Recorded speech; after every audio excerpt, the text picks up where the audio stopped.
Here is the voice of the working class, Rick Smith.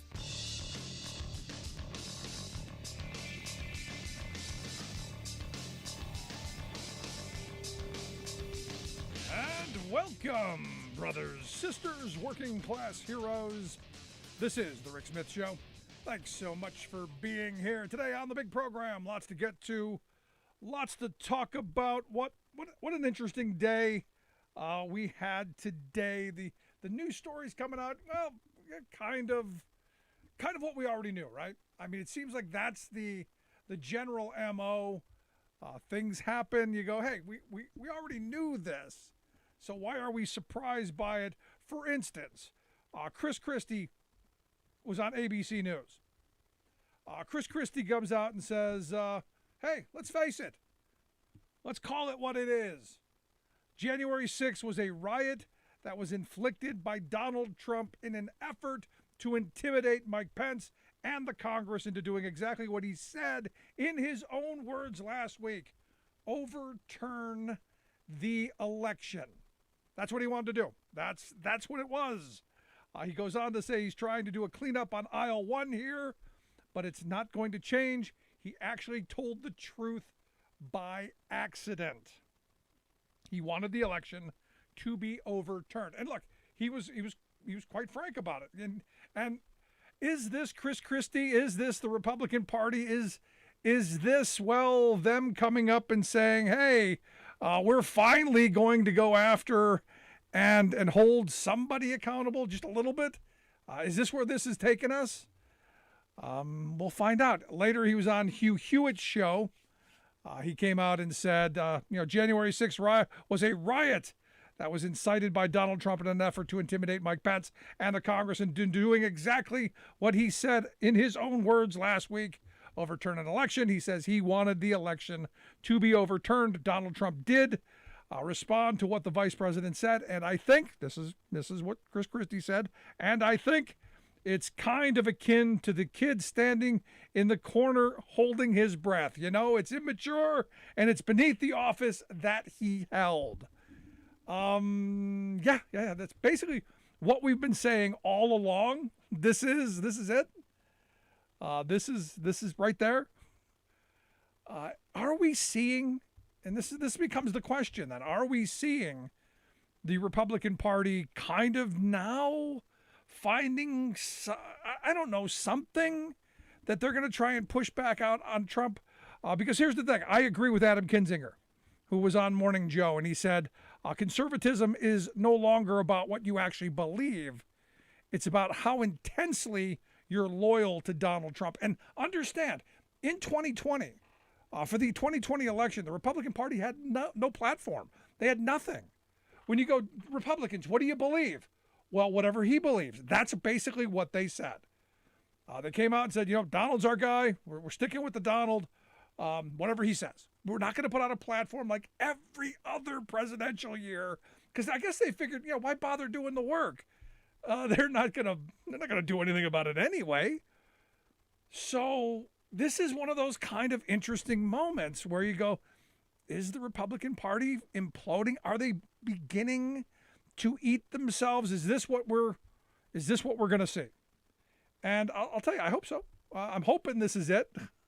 I'm hoping you get a functional Republican Party on some level that has an idea, that has something. Now, Mike Pence's ex-chief of staff, he came out, because you remember last week, the RNC, the handmaidens to the Trump folk, they came out and they said, hey, January 6th was legitimate political discourse. There's fine. We see nothing wrong with it. It's fine. In fact, Kinzinger and Liz Cheney, how dare they come out and say or do anything against we in the party? And look, here's the weird part in all of this. I'm siding with Kinzinger and Cheney against the RNC because they're crazy. Now, Mark Short, Mike Pence's chief of staff, said, from my front row seat, I did not see a lot of legitimate political discourse on that day. The National Review, basically the newspaper of the conservative movement, They published an editorial this week, saying that the censure of Kinzinger and Cheney by the RNC was morally repellent and politically self-destructive. But here's my problem. How can it be politically self-destructive when they're already the party of no ideas and not caring what the voting populace thinks?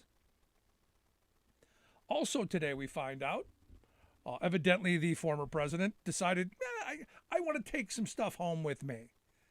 Evidently, according to the folks at the National Archives, Trump had about 15 boxes worth of stuff that they deem as, ours. He had 15 boxes worth of papers, evidently the love letters. Maybe he was saving the love letters with him and Un. Maybe that's what keeps him up at night, pining for Un. But that was in there, the beautiful love letters. The letter from Barack Obama, I guess, was in there. Bunch of stuff. Now, here's the weird thing. You go, but, does Trump care about the legacy? No, doesn't want anything written down. In fact, his legacy is probably a shredded piece of paper put back together with tape. Because evidently that administration, like no other, and remember, the Reagan administration had massive shredding parties. You go back to Ali and the shredding parties, they did lots of that. They're saying that, all administrations end up taking a folder or something. There's all something. The 15 boxes that they've gotten, I guess, and there is still more that they believe that Trump has. I understand the Presidential Records Act says, look, we're going to keep records on how things transpired, all of the decisions that were made. There's going to be a historical record. It should be there.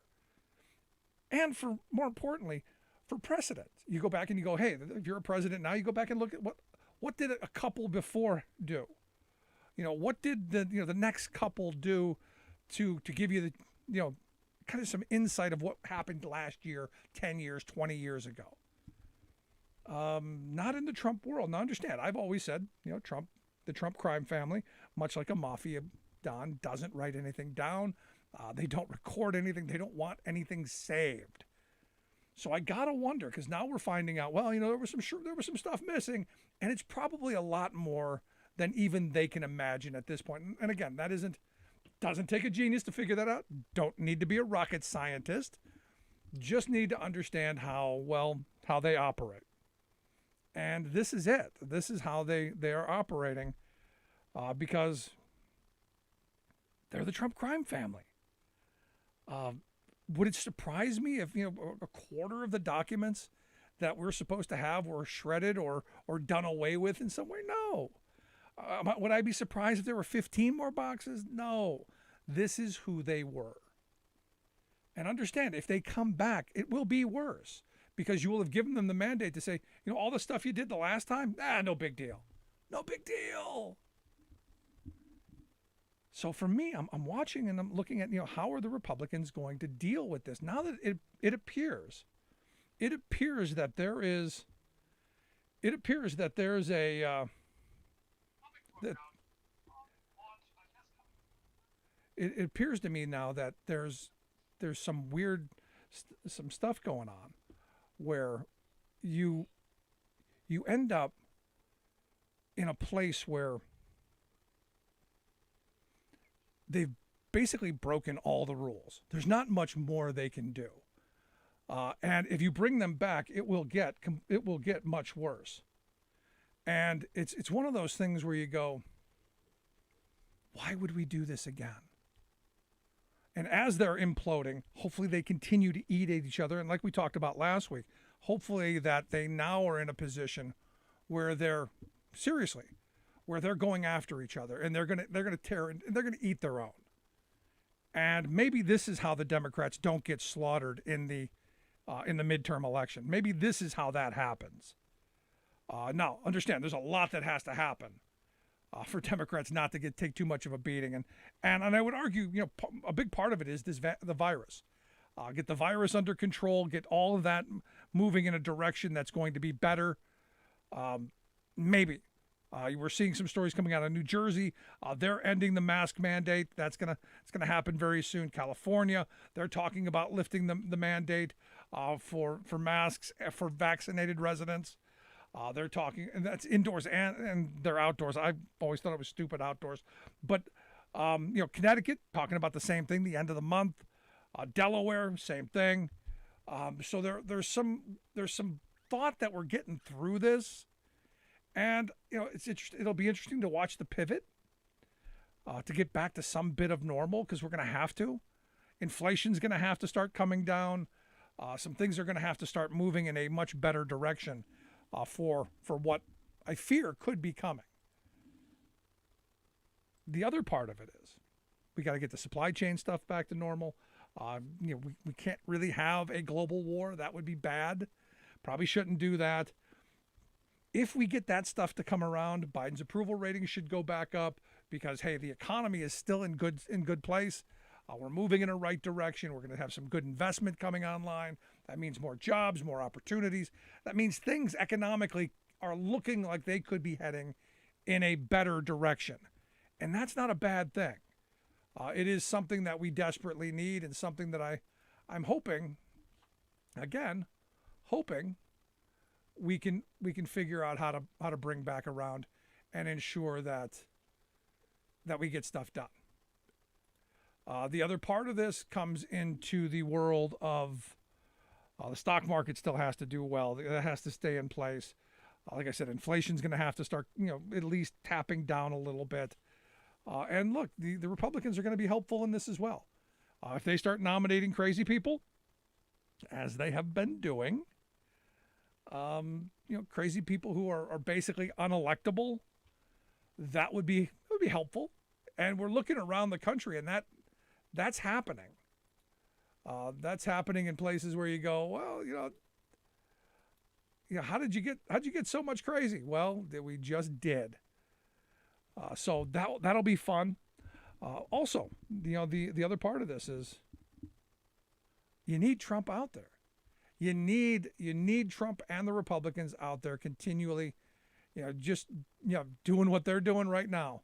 Lots of whining, lots of complaining, lots of carrying on. If we could just keep them in full on whine mode, that'd be helpful, I think. I think it would be one of those things where you go, yeah, full on whine mode, all in favor of it. Let's do more whining. But Rick, how's that going to help? It's going to help because I think at some point, at least I hope at some point, that the independents, the folks who really decide our elections, some of the moderate Republicans, some of the people who do go back and forth, who don't have any real hard and fast ideology, the least informed, least active, least educated voters, if you can start to sway them to say, hey, remind them of how bad those 4 years were under the former guy. Remember the end of the term with the economy and all of the mishandling of virtually everything, and really the craziness that came out of every day. And then say, hey, look, things are getting better. We've created all these jobs. Biden in his first year, 6.6 million jobs in the first year. Great start. Got to keep that moving and now make the real improvements. But you need Trump out there doing his shtick. You need him out there telling the truth that he wants to tell. And look, all during his term, one of the things I kept saying is Trump wants you to know he's breaking the law. Criminals want to know that they got away with it, and they want you to know that they got away with it. And he's been there for a while, seriously. He's been in this place for quite some time where, he wants you to know he broke the law. He wants you to know what he did. And this is where we are. Now, here's my great concern. One of my really big concerns is that the game is already being rigged before anyone had the chance to vote. There was a story in the New York Times that points out that, our congressional elections, the 435 seats in the House of Representatives, are nowhere near competitive.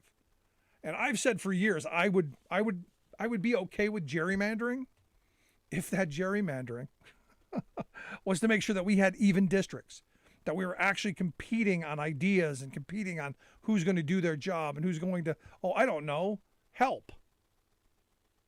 Instead of, which letter do you have behind your name? This is part of my frustration in this moment, because according to the New York Times, there are only about 35 to 40 seats in this country, 35 or 40 out of 435 that they would consider are competitive. The rest of them are skewed to the point to where you can almost pick them before the race is run, which is why people think that our political system is, you get so many people who just decide, I'm not going to participate. Almost every election, the one the category who wins is did not vote, because people have been so turned off by the political process. And understand that plays into the hands of who? Into our wealth class. Plays into the hands of our millionaires and billionaires. Because the status quo helps them. Doesn't help you, doesn't help me, helps them, funds them. You go, well, how's that possible? Well, understand, politics is who gets what. And think about how much policy has gone towards the working class of this country. Go ahead, I'll let you think. It's going to be a long, hard think, though. And then how much of our policy aims are helping corporate America, helping them with tax cuts, helping them with bailouts, helping them with, you name it, investment opportunities, you name it. Doesn't take too long to figure that one out, does it? No, of course not, because there's a lot of it. Under the guise of, well, if we just give them more, they're gonna share. It'll trickle down. It'll be great. And the sad reality, well, we end up getting the shaft. And that's why I keep coming back to this moment. Make sure you're registered to vote. If you're not registered to vote, do it. Make sure up until your deadline, you're still registered, and then get out and vote. Seems sane, seems rational, and seems easy. It's easy. Anyway, lots to get to today, lots to talk about. Going to take a quick break. When we come back, our good friend Pete Dominick's going to be here to share some thoughts on the news of the day, maybe a little laugh or two, also your thoughts. Let's take a quick break. Right back. Stick around.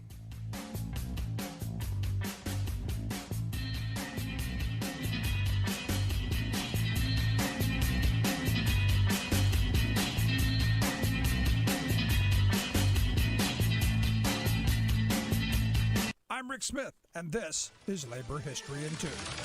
On this day in labor history, the year was 1894. That was the day gold miners in Cripple Creek, Colorado, walked out on strike. Mine owners increased the workday from 8 to 10 hours. They refused to increase workers' pay accordingly. Workers immediately affiliated with the Western Federation of Miners. Local 19 leader John Calderwood demanded a return to the 8-hour day at the previous wage, but the mine owners refused. About 6 weeks into the strike, the larger gold mines imported scabs. Violence soon followed. The El Paso County Sheriff demanded the governor call out the state militia. But Colorado's Governor Davis Wright was a populist. He recalled the troops upon learning that they would be used as strikebreakers. Soon, the mine owners raised their own private army of 100 troops, which grew to over 1,200. By May, miners had armed themselves. They took over a mine in Victor and blew it up when deputies arrived with scabs. Governor Wright ordered the owners' private army disbanded and called the militia out to defend the strikers. Mine owners agreed to return to the 8-hour workday at no loss in pay, but refused to disband their army. They arrested and beat hundreds of miners. The owners finally disbanded the forces when the governor threatened the militia's presence in Victor for a month to keep the scab army immobilized. It was the first and probably only time a state militia was called out in defense of striking workers. According to Eric Loomis, it was arguably labor's biggest win in the Gilded Age. Wright lost the next election, but the victory meant enormous organizing gains for the Western Federation of Miners throughout the Rocky Mountain region. Labor History in 2 brought to you by the Illinois Labor History Society and The Rick Smith Show. For more information, go to laborhistoryin2.com.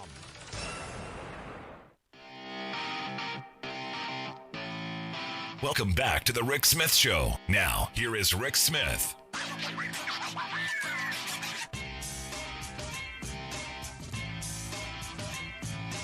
So, a fun tweet today, and I love reading Kevin Sorbo's tweets because he's kind of, well, I guess that's the best response. He's kind of, well, he tweeted out today, if shots were given away for free because they're life-saving, why isn't insulin-free chemotherapy and EpiPens?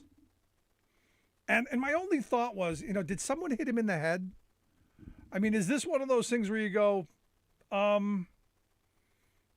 great question. What side of this are you on? Yeah, we gave the vaccines away because we wanted to save lives. I'm in favor of insulin. I'm in favor of the other stuff. Where are you, Kevin? I think he hit his head. Anyway, here to share some thoughts on, should we make insulin free? And maybe some of the other stuff going on. I've asked our good friend Pete Dominick to come and talk with us. Pete's a stand-up comic and also host of Stand Up with Pete, a fantastic podcast where all podcasts are found. You can find Pete's.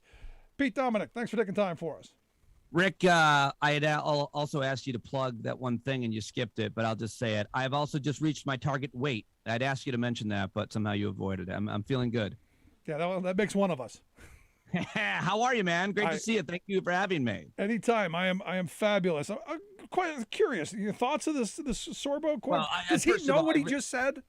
Yeah, I do want to seriously take you to task for not simply being, you just said, hey, how about this tweet from Kevin Sorbo today? And what you're doing is you're giving him a lot of credit. Maybe you're giving your audience too much credit. You should have said controversial former working actor, because who is this guy? Like, why are we even paying how is he well known? But of course, he's one of those actors who's a super Christian right-wing nut job. I interviewed him back in the Sirius XM days. But of course, the big reaction to that tweet about why aren't these other treatments free was, oh, you're so close, Sorbo. I mean, the shots, by the way, of course, weren't free either. You see, the government invested in these companies to develop these treatments, these vaccines. That's called universal health care. Taxpayers, they spend money and they get cheap or free health care. That's how it works. And he's just so close to getting it. No, that's called socialism, Pete. It's communism. It's called Canada, and look what's happening there. Yeah, seriously. I mean, what kind of insanity you got there? No, truckers, you don't bother fighting for better wages, hours, conditions. No, don't worry about abusive dispatchers. Don't worry about the family wrecking hours that you have to spend on the road away from home. No, don't worry about that. Worry about someone trying to keep you safe and not have you die from a virus. That's what you get all upset about. Yeah, I knew I could set you up on your own show. Have you been talking about that all week? I have not. I haven't been spending any time on it because, to be honest, it's infuriating when, a small minority. I mean, you look at the city up there, 90% of the people are vaccinated. You go, how is it this small number, this small percentage of people are getting this much attention? Right. No, I think you actually nailed it with your rant just now in terms of all of the other working conditions and benefits that you and others have been advocating for years, which would actually make a sustainable improvement in your life.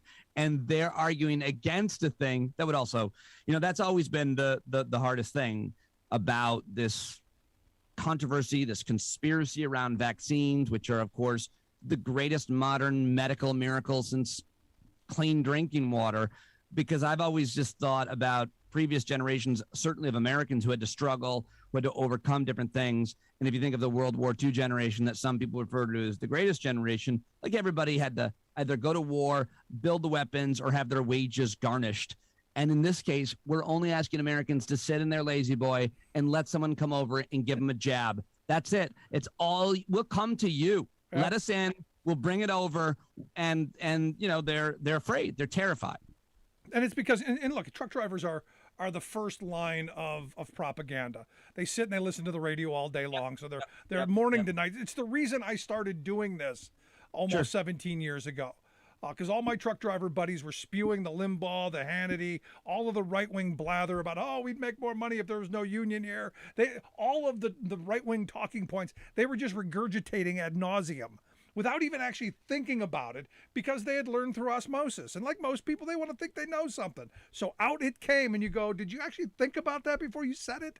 And the answer is no, they really didn't. Right. Yeah. Well, it's worked. It's been a great business model, and there's really hardly any way to regulate it or stop it. And if anybody, if grown adults are willing to just poison people and confuse them and divide them and make a fortune doing it, and others are, and that could bring us to a conversation about what's going on now with Spotify. Yep. Neil Young, basically, he wrote an essay or something on his website telling people at Spotify to quit so their souls don't get eaten. There's still time. I'm paraphrasing, but that's what he wrote. And it's fascinating to see what's happening with some of these people. The Spotify thing, of course, is, when a lot of artists have argued for years, it's more about how much they get paid out per listen, per download, and how horribly unfair that is. But when you juxtapose that against the money that they're now paying a Joe Rogan or several others, it looks even worse. So that's, I think, a really interesting and important thing that everybody has an opinion on. So let's jump into that. What do you think of the Rogan thing? Well, I know Joe. I've been on his show. I've known him most of my career. I like him, and I like a lot of what he has done in the past in his show. The thing that I really struggle with is he knows better, and I think a lot of people are missing that. But early on in the pandemic, he did a really good job to interview both Peter Hotez and Michael Osterholm, who are experts and credible experts who've been working on all kinds of infectious disease issues their entire careers. And they were great on his show, and they did a great job at informing his audience. And then he started going down a dark road. And I know, based on my career, that, I have access to almost anybody that I want to within reason. I can't get Michelle Obama on the show tomorrow, but I can get almost any doctor or scientist or engineer or something on my show.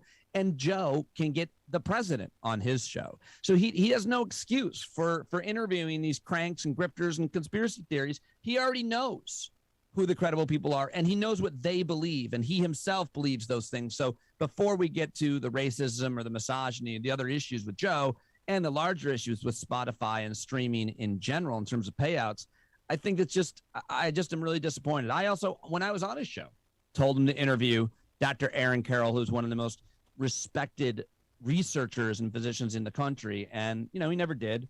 But he had those experts on. He knows better, and yet he has gone and informed people. And I think he's responsible for a lot of harm as a result, unfortunately. So should he be canceled? Because I'm generally not someone who wants to see people canceled over stupid stuff. No, he should be given guidelines and regulations. Joe, you can say almost anything, but you can't have Alex Jones on to talk about the Newtown families, and you can't give out misinformation about vaccines. I wouldn't even go as far as censoring all the bullshit. Oh, excuse me, the BS. I'm so sorry. The BS product supplements that he is selling. Like he sells all kinds of supplements that don't do anything. But I would let him sell those things, let him make his money, let him say stuff. But when it comes to saying the N-word, maybe censor that. Ask him not to do that.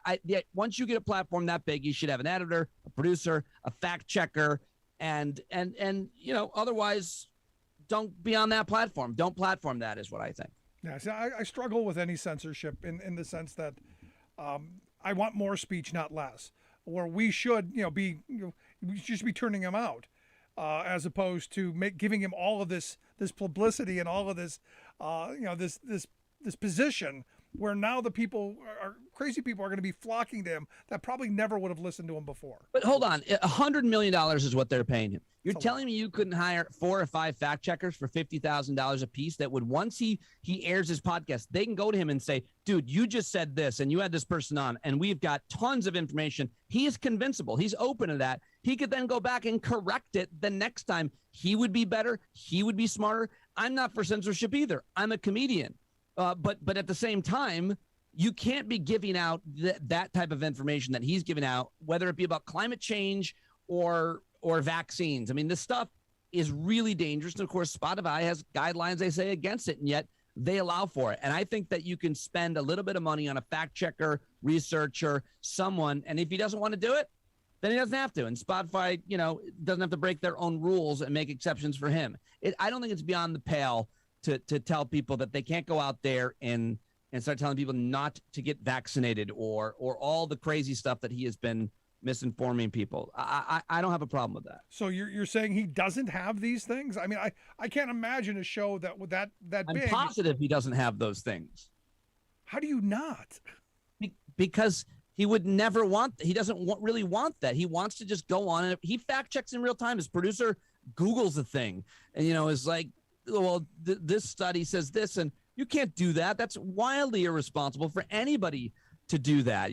Who knows what you're reading on the internet? And so, no, it's just him and his producer. He books the show. It's not edited. It's not heavily thought out or produced. He has always been the same, the Joe Rogan show.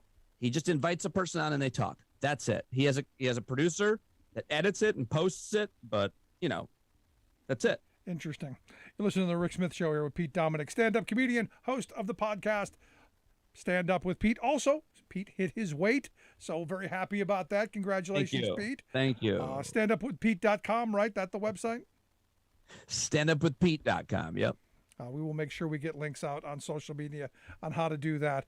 So I'm sure you're watching the implosion of the Republican Party as I am. I'm watching it kind of with a little bit of glee, actually.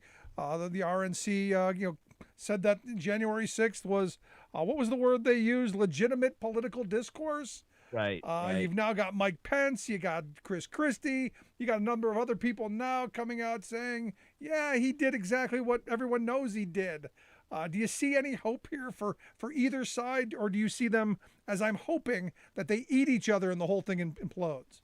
No, I'm not seeing what a lot of other people are seeing. I'm seeing high-profile Republicans start to turn on Trump, but I've never paid any attention to that. That's always been the case. It was the case from the very beginning when they were all on that stage, and all of them were against him, obviously. I will only change my tune when Mark Levin and Glenn Beck and Sean Hannity and Tucker Carlson turn on him. Until the right-wing media stars, who are the most influential people, turn on him, I don't understand what everybody's making a big deal about with Pence or Chris Christie or anybody else or the RNC. All I ever have paid attention to is what the right-wing talkers are saying.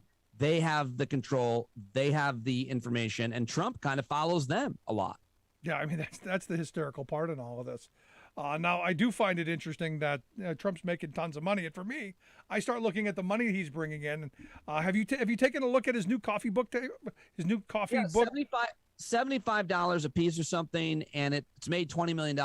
I've always been one, without a lot of research, so take this for whatever it's worth, to have a hard time thinking that he has enriched himself in the presidency. I think what I've seen is that he's lost money. If you go to New York, they've taken his name off the residential buildings. His brand has not gotten stronger. It's gotten tarnished. No one's going into his hotel in DC anymore. No one's, outside of just gawking. People might walk into Trump Plaza in New York City, but they're not necessarily spending money. They're going in there to take a selfie with their finger held up. I mean, I think that he has severely damaged his earning power. He can't go back on and get a big deal on TV. I don't see him making a lot of money. Yes, he made $20 million on a book, but how much money did he lose? How much debt is he already in? I imagine that family's in bad financial shape. No, I'm with you, and I got to wonder how much is, I don't know, coming from other places to help keep him afloat. But I looked on Amazon. It's actually $146.98 on Amazon. The book? $146.98 for a copy of a book that's just pictures. It's so weird. I always would go back when it was 2016, and even before. I was on The Apprentice in 2004, Rick, and they asked us if we wanted to meet Donald Trump because he was coming. We were doing a comedy show as part of the show, the segment, and I was like, I don't want to meet him. I mean, does he want to meet us? And they were like, well, if you'd like to meet him, we can arrange it. I'm like, I'm good. I just want to be on the show. It's a big show. I don't want to. This guy's a creep. And what I'm saying is, a picture book pictures of Donald Trump. This is a bizarre, clownish-looking person. No, it always goes back to before policy, before his horror, for the terribleness of that he is and always has been. It's, hey, that guy looks a little weird. You know, I mean, like, fly your freak flag, folks. But if you're running to be president of the United States and you're painting yourself a weird color and doing that with your hair and dressing that way and talking, like, it's real cartoon villainy. And how could anybody ever take a person like that seriously? You're spray painting your body a different color. If you said, my friend's coming over, he spray paints himself, I'd be like, oh, this guy's got to be real weird. Like, whatever, cool, it'd be fun to meet him. I hope he doesn't run a school. So are you going to sign up for Truth Social? Is that his new platform? That's the new. The only thing I'm looking for out of Truth Social is the press release that Devin Nunes puts out that he got cheated out of getting any pay whatsoever. No, I do not think that he can run a successful tech company. He can only run a thing that has 4 or 5 employees, a boutique real estate company. He can do TV. He can be on TV, but let's be clear. He didn't run The Apprentice. Mark Burnett, he just showed up and did his thing. He ran a campaign. That's hard. But he ran the country, obviously, into the ground. He had no interest in it. So he's got no interest in this tech company. He won't hire good people. And good people in tech probably won't want to go to work for him. Everything he touches has always died. That's always been true. And a tech company is really hard to run for the most talented, well-resourced people. And so there's just no way it will succeed. I have no concern it will fail like everything else. But he only hires the best people. I can't do a Trump voice. I can't do it. You do a much better Trump voice than I do. I hire the best people that I see on TV. You know, like he doesn't even have any. It's so weird. Like I pride myself on having the best guests on my show and really vetting them and looking to them and having the smartest conversations I can have and preparing. This guy could care less. Could care less of the people who are working for him. He's like, I like the black guy to do the housing. I like the fat guy to do the thing that is in charge of eating. I like the lady to do the lady stuff. That's pretty much what it was. Pretty much what I mean by that is no ladies anywhere working anywhere. Nowhere. Standupwithpete.com, the website. Make sure you find the podcast wherever you get your podcasts. Pete Dominick's Stand Up with Pete. Pete, I appreciate the time, man. Always great talking with you. I like one of my sons, but not all of them, and then even not him. Thank you, Rick. There you go. Good stuff. Our good friend, Pete Dominick. Quick break. Right back. Stick around. You're listening to The Rick Smith Show.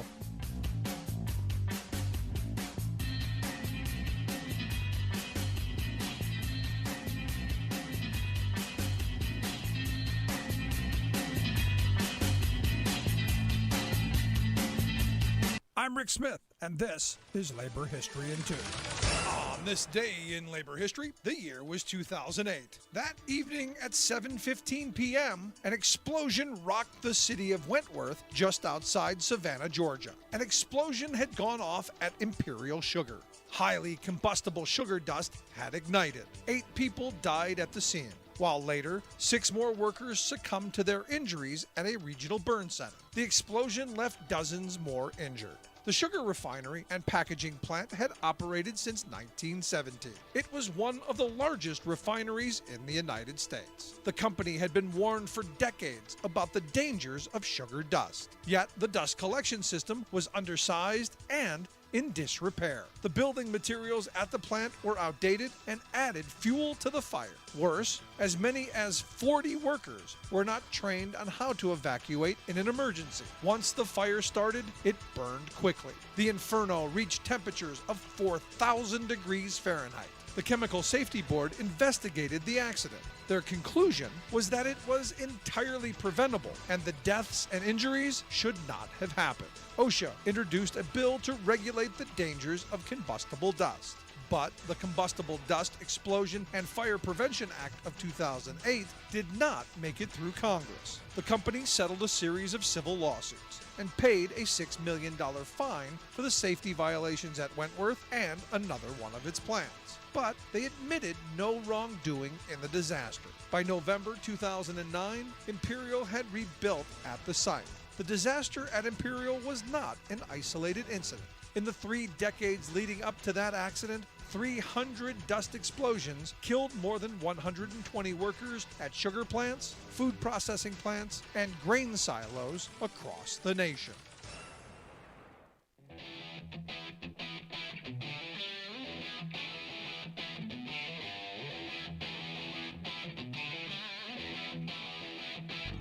Welcome back to the Rick Smith Show. Now, here is Rick Smith.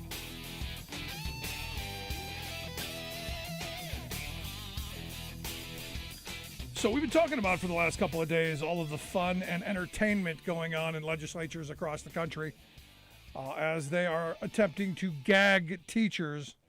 And look, this is what Republicans do. This is what authoritarians do. This is the book burnings we're seeing in crazy circles. All of the stripping the shelves of books, changing reading lists.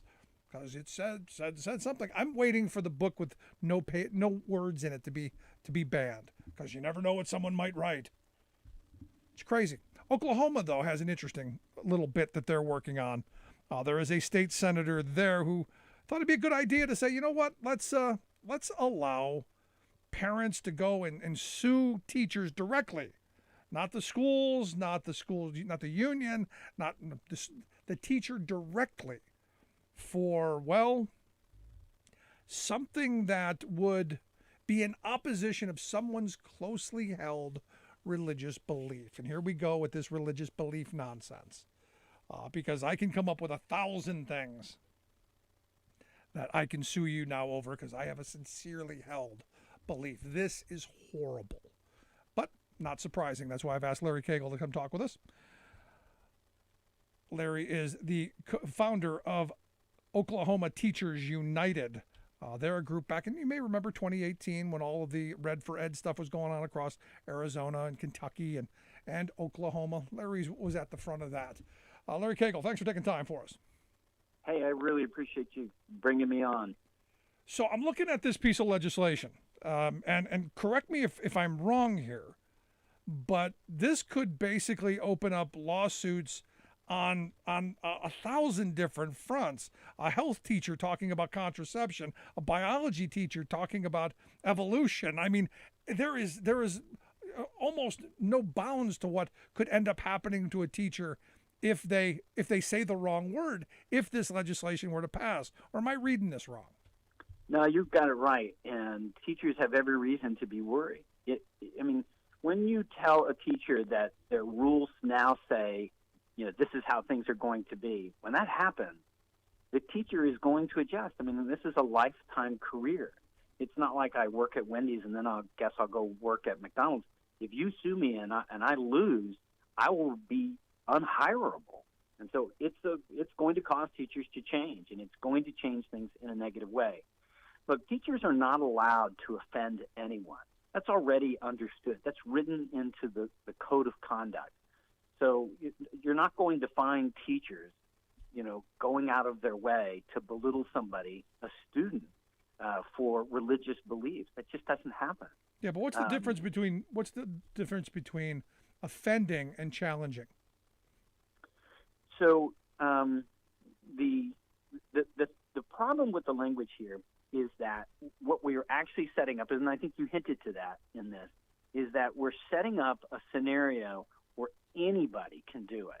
And look, there are people with enough financial wealth, and all you have to do is look at the size of these mega churches to realize that there are groups of people who have enough money that if they feel that a teacher needs to be reprimanded, they're not going to go through the usual disciplinary process.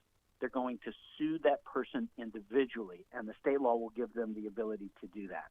And that is just too big of a fear. I mean, it's no different than any other vocation out there, that if you're a lawyer and you now can be sued by law for offending somebody in a criminal case, right? So you now have to change the way in which you conduct it. But more importantly is that, I think, Rick, is that we already have the governance in the policies within the school institutions that says you cannot offend. If a student has a tightly held religious belief, and that belief is the way I dress, that belief is the way I pray, that belief is, whatever those beliefs are, if those beliefs come into a discussion within the class, every teacher knows that we are going to handle every student with respect, without regard to religious beliefs or any of the other things, gender, race, cultural differences. We don't do that. And so this is classic. This is the classic playbook by Republicans when they want to distract for grandstanding purposes only. This is not a law that would even pass. This isn't a law that I don't think would stand the muster for the Supreme Court, because it doesn't happen. There's no reason for a teacher to do it, and if they did, they'd be fired. Yeah, so but here's the thing, Larry. Why is there the necessity for civil charges? But here's the thing. I'm looking at the research done by the folks over at Penn America, and they've pointed out that since January of last year, there have been 122 educational gag order bills that have been introduced across 33 states. 12 of those have become law in 10 states. There are currently 88 of them still around, and they're targeting, all different aspects of K through 12, higher ed, and then a bunch of these are for these kind of mandatory penalties for teachers, and how dare they say anything. Right. So I see this a little differently. I see this as a well-coordinated, well-funded attack on public education as a whole, so that if you can put these kind of restrictions in place, no one is going to be a public teacher, a public school teacher. If I were you, I'd be leaving if something like that were to pass. See, I think you're right that it is a highly funded, well-orchestrated movement within the Republican Party. I think we see eye to eye on that. The difference is that all of these gag orders, the one for critical race theory, the one that you're seeing now to do with specifically with religious beliefs, this is just grandstanding and pandering to a portion, not a significant portion, but a portion of the Republican Party that thinks that this is a problem. This is not a problem in your public school system. It's not a problem. Teachers are not, offending students because of religious beliefs. In fact, if you believe that it's liberal teachers that are going to offend somebody for religious beliefs, I think you're in the wrong party, because it's Democrats who would go out of their way to say, no, your religious beliefs belong to you and you have every right to it. It would be a conservative who would say, I think certain religious beliefs are problematic, right? And so but again, this is not an issue in the public school system. Teaching critical race theory is not a thing in the public school system. That's not a thing. High school teachers don't have the time to teach, a college level course. That's ridiculous. But now this is, and you knew this was going to go this way. You knew it was going to morph in from, well, you're teaching that college level. Okay, so you're not teaching the college level course, but it's Black History Month, so it's the same thing. You know that they're going to make that jump to any time you talk about anything, it is now going to revert back to that theory of critical whatever. Right, critical race theory. But the thing is, right, so if I decide to teach, and I do, I teach To Kill a Mockingbird, a book famously important to high school education, because it addresses racism, and it addresses the systemic problem of a judicial system that's unfair to people of color. So if I teach this course, the one thing I can't do and would not do is say, and by the way, white kids, this is you doing this. That you and your parents are doing this. You're the ones who are doing this. That would be inappropriate. It would be inappropriate on any level that you can imagine. You just can't talk to a child that way. But what I can say is that these problems exist in the judicial system, and here is the data to support that. And so that you can't have. And look, if the student says, I'm offended, well, you're offended by data. You're not offended because I called you a bad person. And if you're super sensitive, well, then, I'm sorry about that. And yeah, but now sorry's not going to be enough, Larry. You're listening to the Rick Smith Show. We're here with Larry Cagle, founder of the Oklahoma Teachers United Group, Teacher Oklahoma. You can follow them on Twitter. But it's not enough, because if this passes in your state, this state Senator Rob Standridge, this bill he's put forth, you could be sued, not just for the one kid you offended, but everybody in the room if their parents all wanted to sue too, for $10,000 per incident per individual, and that has to come from your pocket, nobody else's. Right. That's where I'm saying I think they've upped the ante here a little bit with this. I can now sue you personally for being offended. I don't know how that's going to play out, but I do tell you, I think you're right in calling it a gag order. I think that I certainly will be very cautious about talking about religion. We have books. We have books that we use every single year and have for decades upon decades. The Scarlet Letter, right? That's got a great deal of religiosity in it. All those books that address, religiosity are going to be a problem now, because if somebody is feeling like that's somehow a problem for them, I'm offended. Look, I'm offended is crazy language. I'm offended, so I get to sue. I mean, that's crazy language. It's insane, but this is the world that they're leading us towards, Larry. I mean, I've often said I've never been offended by anything. I've been angry. You've upset me, but I've never been offended, because I expect certain things from people, like evangelicals in Tennessee having book burnings. I expect that. I think as a society, we should be angry about that. I think, everybody should be calling Glenn Youngkin's, teacher tip line in Virginia and say, hey, look, we got problems. We need more school funding. We need better pay for teachers. We need to make sure we got better resources, better books, desks, equipment. We need extracurricular activity. There should be a tip line for that. But oh no, they don't sign up for that, Larry. No, they don't. In my state in particular, Oklahoma ranks 47th in the lowest funding in the country, and my governor was just on air for his State of the Union speech. He used the quote himself. First, he used the quote that Oklahoma is 47th in ranking nationally for the lowest funding, but we also have, I should say, only 1 in 5 students is ranked as college ready. That's 1 in 5. Wow. My own governor quoted it. My own very conservative governor. Okay, now I'm offended. Yeah. When you only can have 1 in 5, that's what happens when you focus on things like I don't want my religious beliefs to be offended, versus I think we should be spending more money on updating, the quality of our education system. Yeah, 1 in 5. That's a fact. That number was quoted by my governor. That is, if there's something to be upset about, there's something to be angry about, there's something maybe to move some legislation on, maybe that.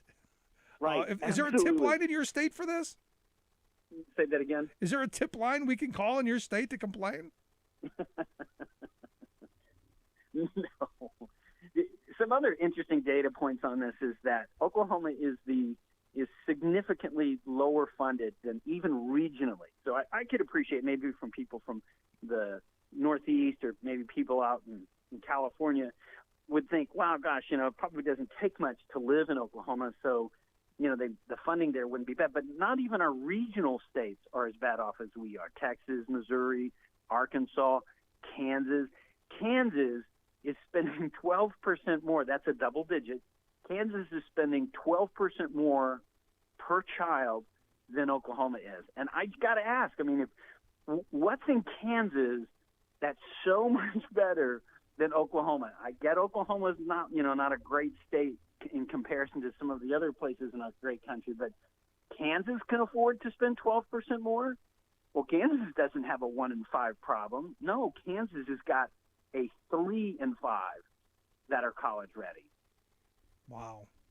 And on the flip side of this, when you think about the problem, the taxpayer in Oklahoma would say, well, by not spending, all those extra millions of dollars, and we're talking about an underfunding number that's probably in the $300 million. So I could see the average Oklahoman saying, wow, we got to spend $300 million to compete. Here's the problem. When you only have 1 in 5 kids that are ready, 2 in 5 still go to college. They still end up at the university, the state universities. And what are those parents doing? They're paying for remedial college classes that they should have been able to get in high school. Yep. So taxpayers aren't getting a break. They're not getting any win here.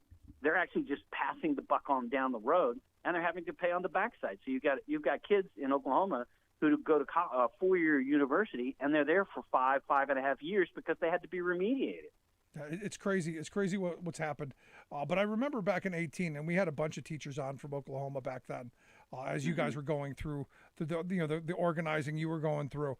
And one woman her story stuck in my head, where she had to race to the building like weeks early, just to make sure that all of the desks and all of the chairs had feet on them. And you go, what do you mean? And she goes, well, not all of them do. And if you have one kid without a foot on a chair, the whole class is out. And there weren't enough chairs and desks to go around that were complete. So it was her goal.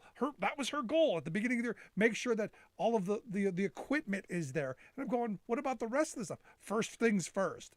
And I was going, gotta get them in a seat. There's a problem here.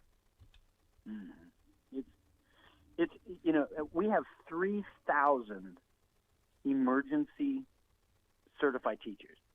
Those are 3,000 people who said, yeah, I guess I'll teach. Yeah, I could do that. I'm not a teacher. I mean, I've never been trained for this or anything, but I'll show up in your classroom. There's 3,000 of them. Wow. In the state of Oklahoma. That's a staggering number. It's unbelievable. The turnover rate is 70% every 5 years. And I can't imagine what happens if something like this, now you're telling me you don't think it's going to pass, but in the event that it did, how much worse would it make it for Oklahoma to attract any teacher, even the 3,000 emergency ones who had nothing better to do? Yeah, I have no idea. I mean, I can't even fathom. I mean, there will be. It creates resentment, right? So it's not like a teacher goes, okay, so this is, that I can't work under this condition. That's not what happens. Yeah. It's one more thing on the pile. And Crazy. So when you have this high turnover rate where people are leaving the state to teach in Texas for $10,000 more a year, it's not just that. It's that plus this, and this. And you have resentment. Yeah, people another go, indignity. I wouldn't want to teach in the state. We're pumping out college graduates who have teaching degrees, and 70% of them leave the state immediately upon graduating from college. That is a huge number. Right. So we're spending money. Yep. Larry? Our citizens in the state are spending money to send their kids to school to then leave and take that resource somewhere else. Wow. The rest of that 30%. Got to go. Larry, I appreciate the time, man. Quick break. Okay. Right back after this. Stick around. You're listening to The Rick Smith Show.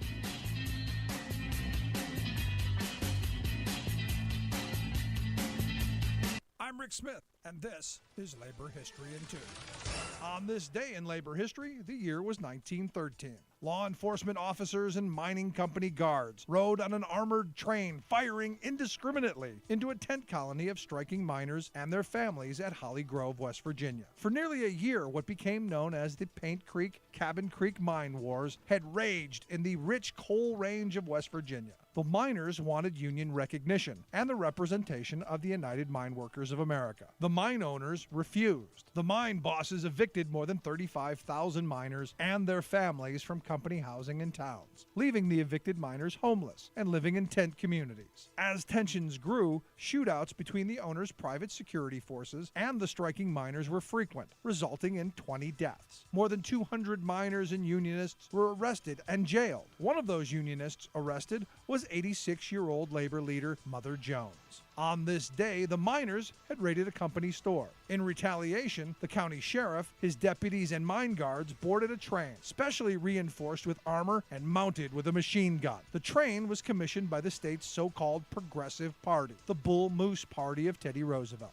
Nicknamed the Bull Moose Special, the armored train approached Holly Grove. It gave 2 blasts of its whistles, then the machine guns let loose on the tents of sleeping miners and their families. One man was killed trying trying to get his pregnant wife to safety. Another striker, Sesko Istep, was killed as more than 100 machine gun bullets blazed through the frame of his house. The assault left several more injured. The bloody mine wars in West Virginia eventually caused an inquiry by the U.S. Congress, the first such congressional inquiry into the actions of a state government. Labor History in 2 brought to you by the Illinois Labor History Society and The Rick Smith Show. For more information, go to laborhistoryin2.com, like us on Facebook, and follow us on the Twitters at Labor History in 2. Welcome back to the Rick Smith Show. Now, here is Rick Smith.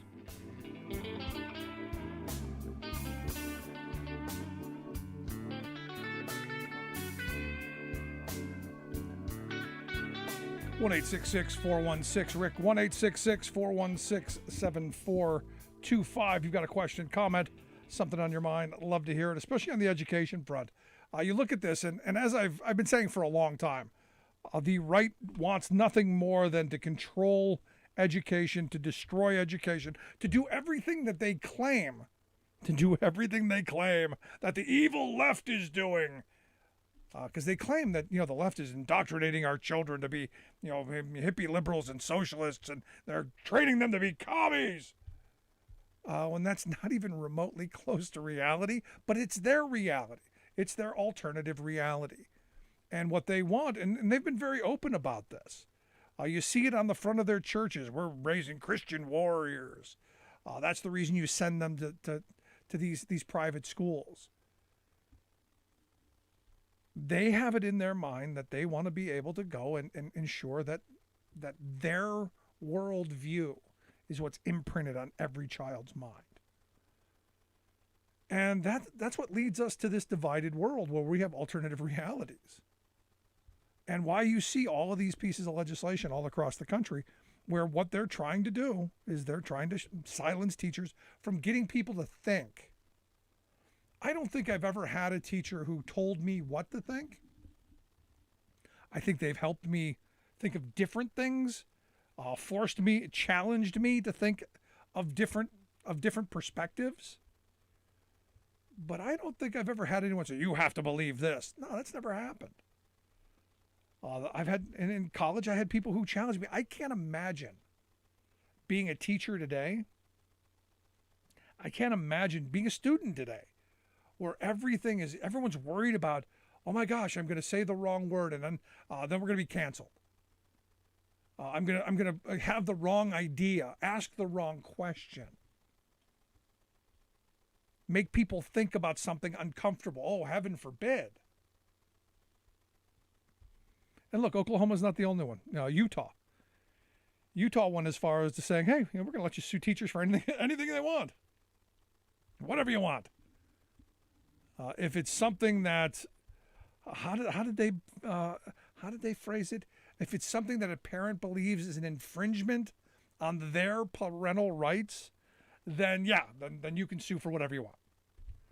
I mean, it's going to be a legal free-for-all, and that's the point. The point is to make things so uncomfortable, to get teachers to go, screw it, I'm out of here. I'm not doing this. I'm not putting up with this. And Oklahoma has a hard enough time fighting teachers. So if you look at this, the goal is to destroy it. And that's a sad thing. And Larry hit on an interesting point there at the end. The fact that, when kids aren't going to college ready, then that cost is passed on, and it's basically remedial. I look at now the fact that evidently the free college proposal that was in the Build Back Better plan, evidently that's done. Evidently that's not going to happen. There are no plans, as is being reported, for this to be part of the whittled down Build Back Better plan. Because hey, why would we need an educated workforce? So almost on the same page that I read, free community college dead, I see the story of the CEO of Bank of America. Evidently, he got a 30% raise in 2021. He got to see his pockets lined very nicely. Thank you very much. His pay went up to $32 million in 2021. He got a raise of $7.5 million. The pandemic year, he had to take a little bit of a cut, down to $24.5 million, which means evidently no extra cheese on their Whoppers. Nothing for them. No condiments. Now you think, wow, that's an awful lot of money. It is, but you go, overall, the CEO's pay was based on the fact that the bank, the net income for the bank went through the roof. They recorded a record $32 billion. Their stock price went up 47%. And you go, well, what does that mean? I go, well, to me, that means they made a lot of money off of we the people. And I would love to see how much of that is in overdraft fees and bounced checks and interest on credit cards that people couldn't pay and all kinds of those things. I would love to see how much they're fleecing the working class for. But, hey, look, at $32 million, this Monahan, the CEO of Bank of America, not a bad deal, considering that J.P. Morgan Chase's Jamie Dimon pocketed $34.5 million.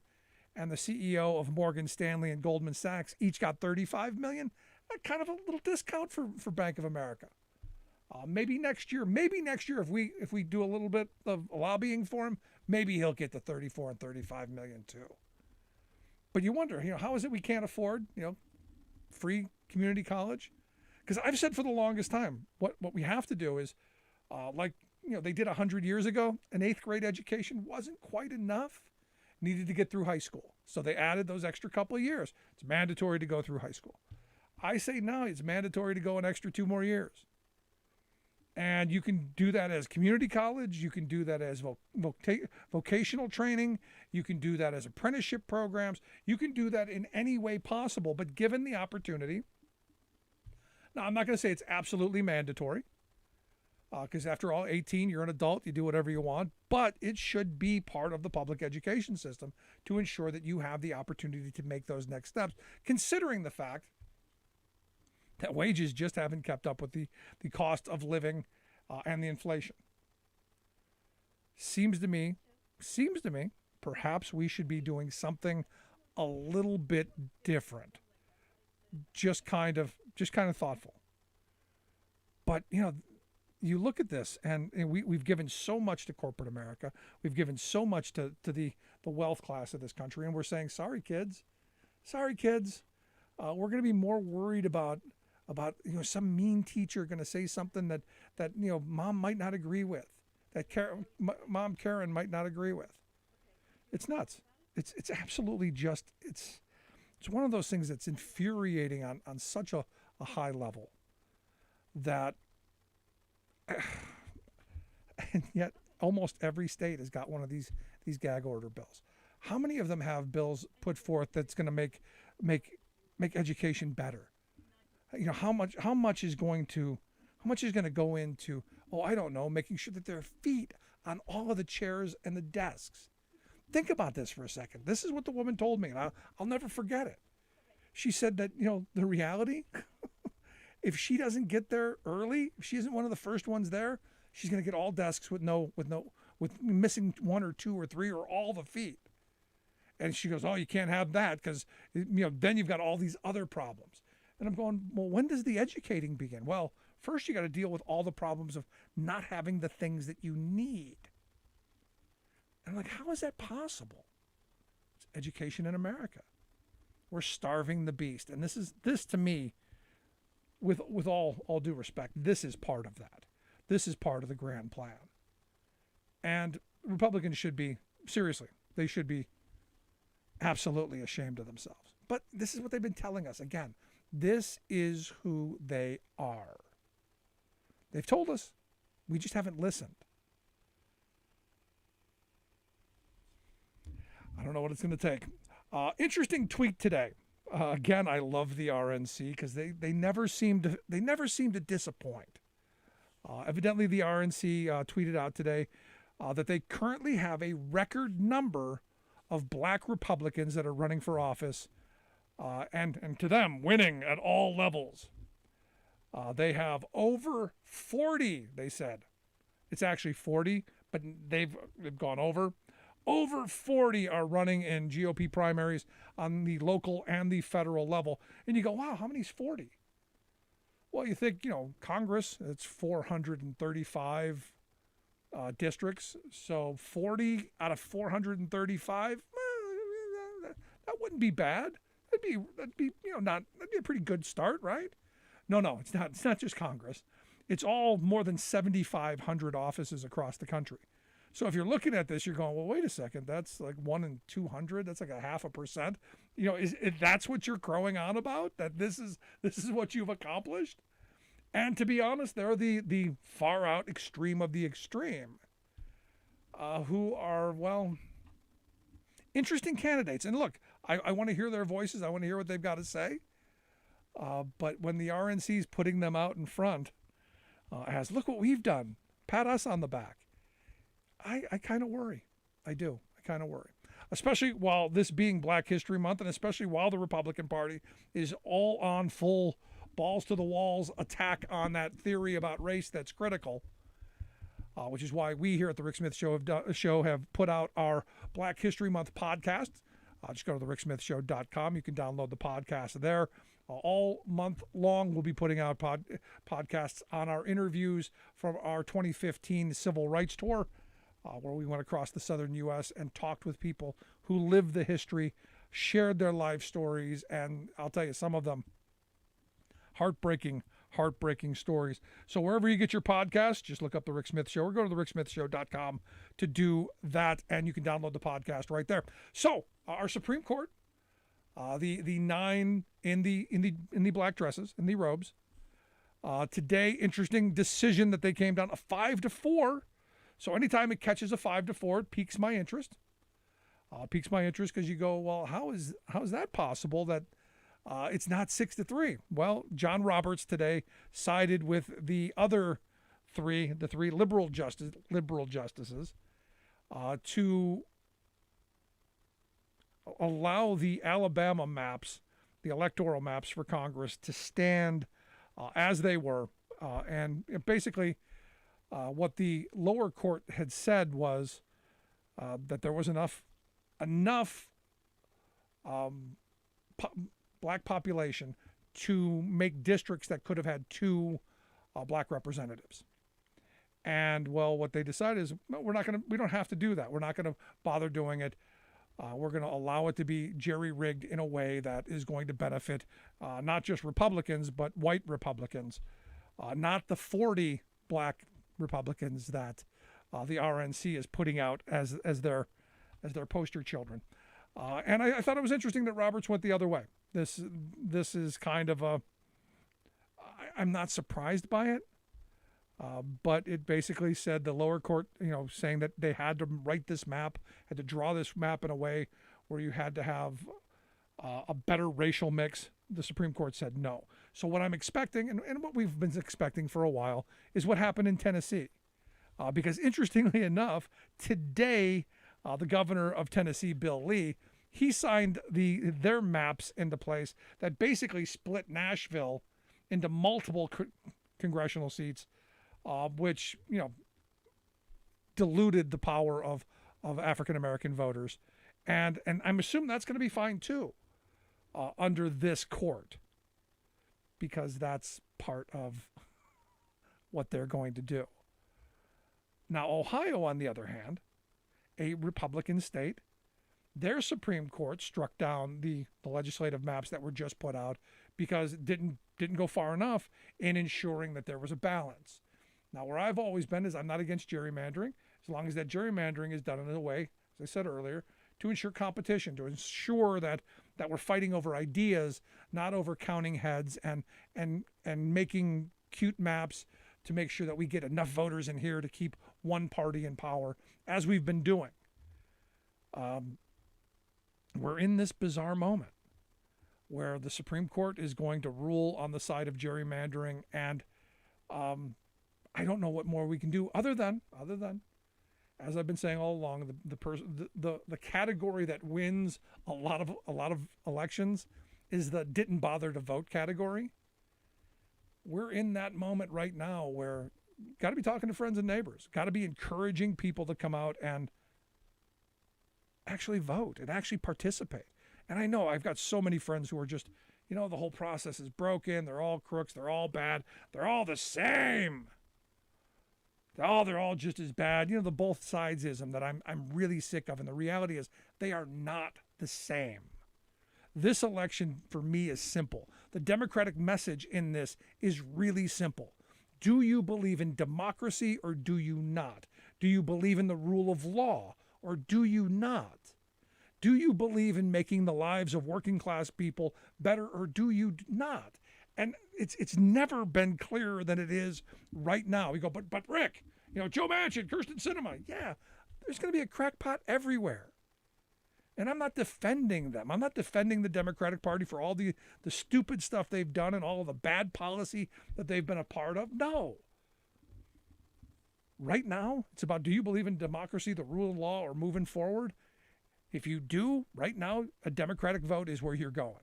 If you don't, if you're happy with the status quo, if you're happy with the billionaires pocketing all kinds of tax breaks and being larger and more wealthy than they've ever been in the history of this country, if you're okay with the inequality gap as wide as it is, if you're okay with, and this is the part that's just infuriating, if you're in favor of crazy people attacking butterflies,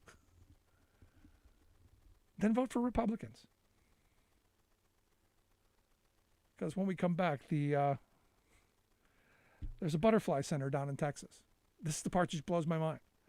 That had to close its doors because it's been getting threats.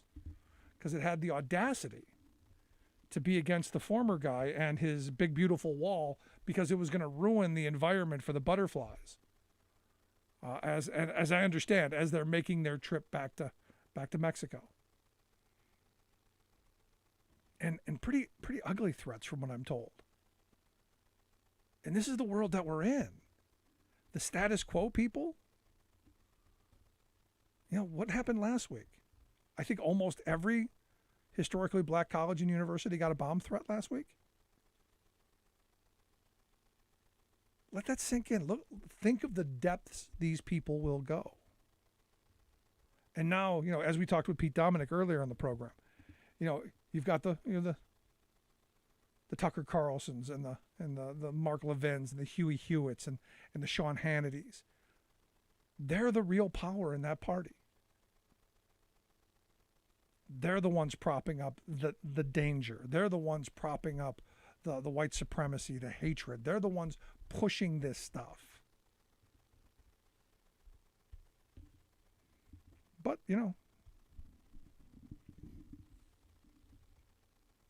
I won't vote because, they're all the same. No, they're not all the same. Under no circumstances. I would love to hear your thoughts, though. You can email me, rick@thericksmithshow.com. If you missed any portion of today's program, if you're just joining us, get the podcast. Take the program on the go wherever you go and never miss a minute. Also, email me, rick@thericksmithshow.com. I do answer all emails personally. Quick break. Right back.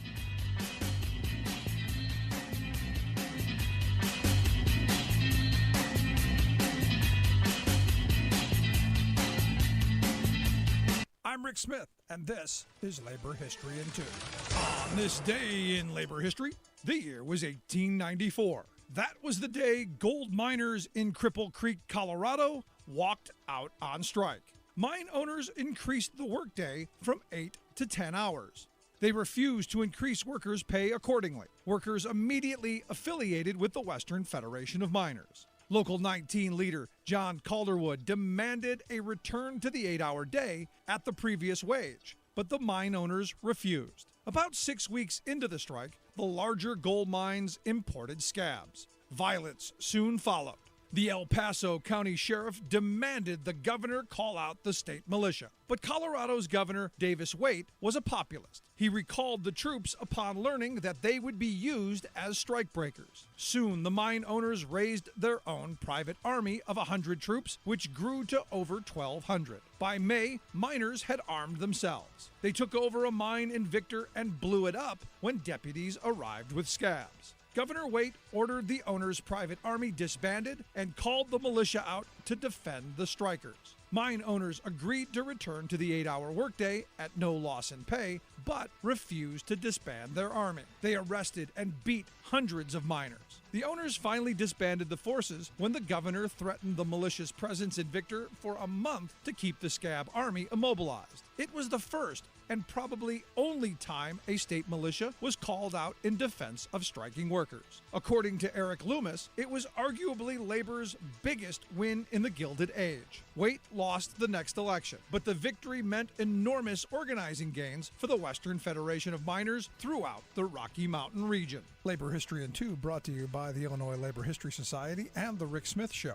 For more information, go to laborhistoryin2.com.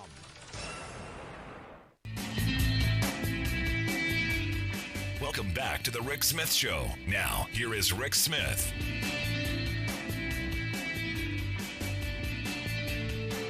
So as we talked about last week, I literally couldn't believe this, and my wife pointed it out, and she's like, this is ridiculous. We were talking about all week about the threats to the historic black colleges and universities, and going, just how insane that is. That, because these exist, you're going to have nitwits and knuckleheads doing stupid stuff. And look, it's all about the terror. It's all about making people uncomfortable. It's all about people always having to look over their shoulder. Even if there's no real threat and there was never any intention of actually carrying out the threat, it was to plant that seed in the back of your mind that, hey, something could happen and could make you uncomfortable. And I'll tell you, I've gotten death threats before. You're a little leery. You're looking around occasionally, and that's the point. They're never really going to pull it off, but you know what? Some knucklehead might. So when my wife showed me this story of the National Butterfly Center down in Texas having to close its doors because of some bunch of knuckleheads, I'm going, we got to find out exactly what this is and why and how we can help support the National Butterfly Center, because I love butterflies. Who doesn't love butterflies? And here to share some thoughts on what happened, I've asked Marianna T. Wright to come talk with us. Marianna is the executive director of the National Butterfly Center. Their website, nationalbutterflycenter.org. We'll get links out on social media how you can take a look at that. Marianna, thanks for taking time for us. Thank you, Rick. So walk me through this. What are we talking about here? I mean, I read the story and there were a lot of undisclosed comments. There were threats. What kind of threats are we talking about? Well, the threats actually started back in 2019 when Steve Bannon's We Build the Wall arrived. And as part of their plan to boost their fundraising, they tried to buy the land right next door to the National Butterfly Center. And they're the ones who really started this campaign, claiming that we were a cartel front, that we are engaged in human trafficking, that the property is covered in dead bodies, and that I am selling women and children into sex slavery. And, I've got 6 kids, and when someone threatens your children, you have a really primal response. I think Absolutely. If you're, if you're a decent person, and they're using that to provoke people to give, to stand up. Steve Bannon promotes all of this on his War Room broadcast. They talk about the war for America, and they've launched a war against us. And I mean, I've had people call and email and message saying I should be hanged and burned, that I should have to watch all of my children be raped in front of me, that, I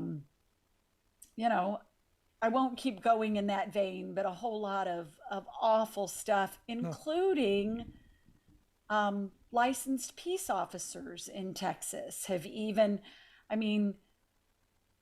don't think this police officer was very bright because he didn't realize we had caller ID and we were able to. A cop called you? A cop called you? Well, here's the thing, and this is where I'm going to cut him some slack because, unfortunately, in this country, we don't hire the top of the line to be policemen. In fact, there was a Connecticut decision by the Connecticut Supreme Court that said Connecticut didn't have to hire someone because that cop's IQ was too high. So we don't want and their argument was we don't want the smart ones because they'll get bored. So I'm not surprised. I am not surprised that you had this happen. And as you're going through this, I'm thinking, I can imagine every one of these Q kooks just having you on their radar and, oh my gosh, you're child trafficking. And they throw this stuff out there, and the minions, they fall into line, and the shock troopers, the attack artists, I could imagine them coming for you like vultures. They absolutely did. And they came in person, they came online, they attacked our Facebook page such that, we're out looking for butterflies and photographing birds. We didn't even realize our Facebook page was under assault, but Facebook did, and they suspended our page because of the onslaught. And then we had the militia show up, the Oath Keepers and 3%ers and constitutional patriots actually came to the National Butterfly Center and launched their own patrols around the property. Oh my God! So you saw these crazy people well before the seditious conspiracy of January 6th. You were living this nightmare for years then. Absolutely, and we were telling people back in 2019 that Trump would attempt a coup, and one of the ways they were funding, even the Stop the Steal movement was through this We Build the Wall dark money fundraising campaign, because they didn't spend the money on building wall. That's one of the things that they're all being criminally prosecuted for right now by the feds. It's what President Trump pardoned Bannon for. Right. No, it's incredible. So let's talk about, because as I understand, they wanted to build the wall right through the middle of your property, or possibly eminent domain. How did you stop that part of it from happening? So, we understand that the government has the right to take private property for projects of public benefit, but they have to follow the law to do it. They have to obey the Constitution. And what happened was on July 20th, 2017, more than 9 months before any vote or appropriation, Congress giving money and authority to build wall, before that even happened, I found 5 workmen at the National Butterfly Center clearing the land. And it was like 9 o'clock in the morning, and I'm like, who are you and what are you doing here? And they said the government sent us to clear this land for border wall. And I mean, I was completely confused. And there was a nice... You're in Texas, right? I'm in Texas. Did you go inside and get your gun and shoot them off? I mean, my mind's going, grab the shotgun, because you're getting off of this land one way or another. Well, it's the Butterfly Center, so it's not some place that we feel we need guns or want guns. But the nice young man with the chainsaw, when I said, but this is my land, and it's not mine, it belongs to the North American Butterfly Association, but I'm their agent here. And he goes, ma'am, I think I should call my supervisor. And I said, yes. Damn right, you better call somebody. And the supervisor arrived, and he was quite animated, and he was yelling at somebody on the phone and waving some papers around. And I could see the papers had photos of our gate and our signs and our driveway, the entrance to our property. So very clearly they were sent to our land. Then the question became who, and I had a Border Patrol agent who was my community liaison. His name was Joe. And I called Joe and I said, there are these guys here who said the government sent them. Do you know anything about this? And he said, no, let me try to find out. And the next morning, 5 U.S. Border Patrol agents came to the Butterfly Center to meet me the next morning. And they said, what you're claiming happened on your land, that these workmen sent by the government were here clearing your land, it did not happen. And I said, get in your trucks, boys, and follow me. And they followed me over the levee, and there they could see the brush hog and the brush boom and all the felled trees and everything. And then I had 5 Border Patrol agents walking around, scratching their heads and dialing their supervisors and stuff. And on August 1st, the chief of the Rio Grande Valley Border Patrol sector showed up to see me to tell me the government had indeed sent those contractors and they would be back. But they did all of this without following the law. So, I know everybody loves the idea that we fought this for the butterflies, to preserve the habitat and everything. That's one reason. It's one reason. But the other reason was, never in a million years did we imagine that we would be spared or win this fight. But our thing was, you have to do this legally, especially if you claim this is all about law and order. You, U.S. government, must follow the law. You Absolutely. You need to request a right of entry. You need to do the environmental survey. You need to sue us. You need to file the paperwork in court for the land seizure to condemn our land and take it for this project, none of which had been done. It was all about getting Steve Bannon his place to put his wall. You listen to the Rick Smith Show here with Marianna Wright. She's the executive director of the National Butterfly Center. NationalButterflyCenter.org is their website. Highly suggest taking a look at it. So where are we now? Okay, the wall not happening so far.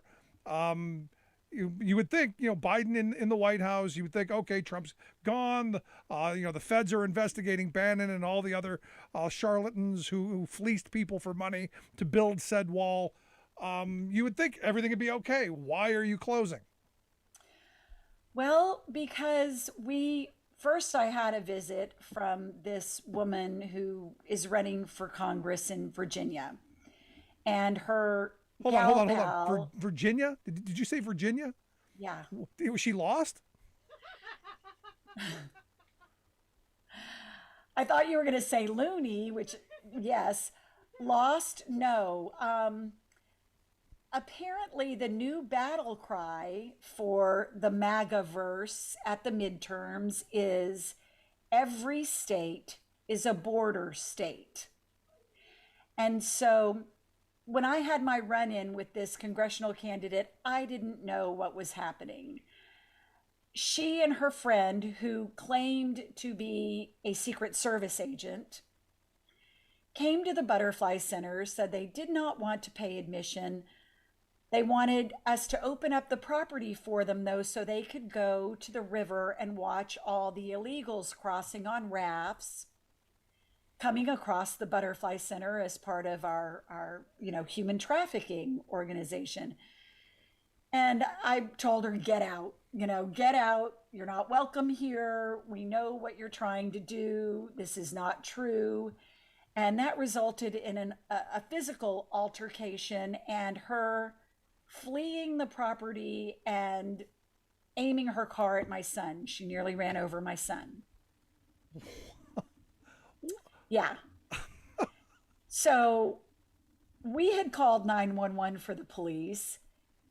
A visitor to the center in the parking lot called 911. And while we're waiting for the police to arrive, we go back inside the building and we're looking at her Facebook page. And I see a photo of her with a local man that I know. I've known him, since I was a girl. So I called him and I said, hey, you apparently have met this woman. This is what just happened. What is this all about? Do you know anything? And he told me. He said, I suggest that in the coming week, you be armed at all times, or better yet, out of town. And consider closing the center because you and the center are going to be targeted by the We Stand America event. And I think their website is still up. This is a host of people associated with former President Trump. The event was hosted by another pardoned criminal, Michael Flynn, and it was inviting candidates from all over the country to come participate in the border caravan, their own caravan to the border, and then observe and participate in real-time immigrant apprehensions. Yeah. Are you kidding me? I'm not. And so I trust this man, and I believed what he said. So we did close for the weekend.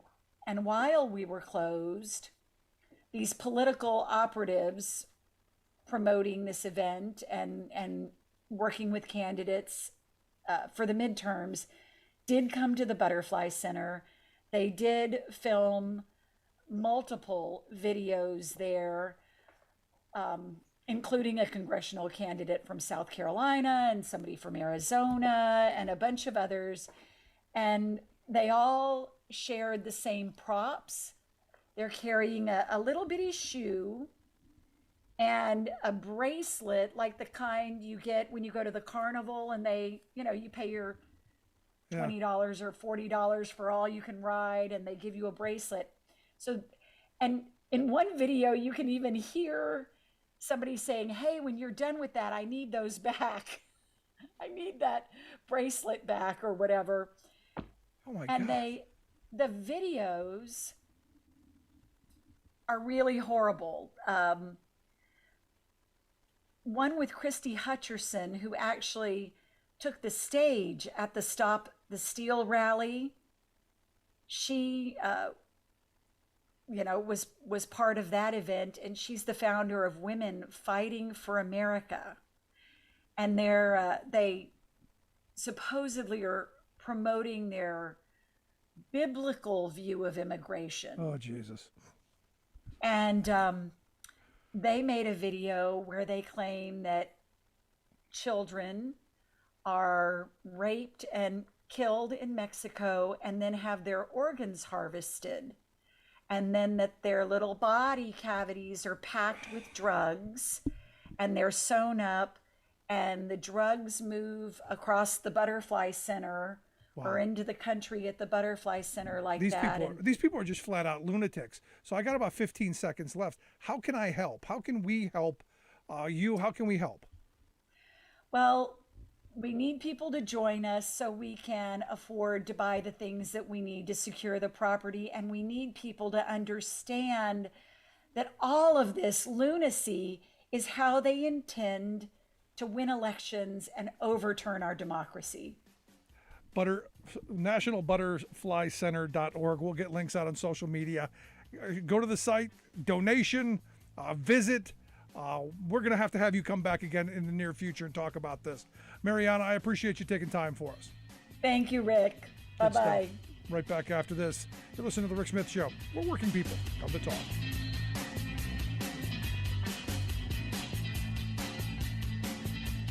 I'm Rick Smith, and this is Labor History in 2. On this day in labor history, the year was 2008. That evening at 7:15 p.m., an explosion rocked the city of Wentworth just outside Savannah, Georgia. An explosion had gone off at Imperial Sugar. Highly combustible sugar dust had ignited. 8 people died at the scene, while later, 6 more workers succumbed to their injuries at a regional burn center. The explosion left dozens more injured. The sugar refinery and packaging plant had operated since 1970. It was one of the largest refineries in the United States. The company had been warned for decades about the dangers of sugar dust. Yet the dust collection system was undersized and in disrepair. The building materials at the plant were outdated and added fuel to the fire. Worse, as many as 40 workers were not trained on how to evacuate in an emergency. Once the fire started, it burned quickly. The inferno reached temperatures of 4,000 degrees Fahrenheit. The Chemical Safety Board investigated the accident. Their conclusion was that it was entirely preventable and the deaths and injuries should not have happened. OSHA introduced a bill to regulate the dangers of combustible dust. But the Combustible Dust Explosion and Fire Prevention Act of 2008 did not make it through Congress. The company settled a series of civil lawsuits and paid a $6 million fine for the safety violations at Wentworth and another one of its plants. But they admitted no wrongdoing in the disaster. By November 2009, Imperial had rebuilt at the site. The disaster at Imperial was not an isolated incident. In the 3 decades leading up to that accident, 300 dust explosions killed more than 120 workers at sugar plants, food processing plants, and grain silos across the nation.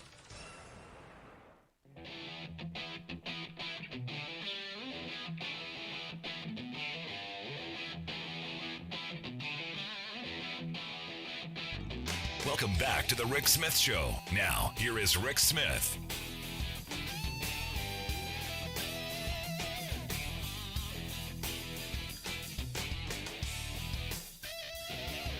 I got to tell you, I listened to that story, and it's infuriating. The garbage that these people are willing to they're willing to do.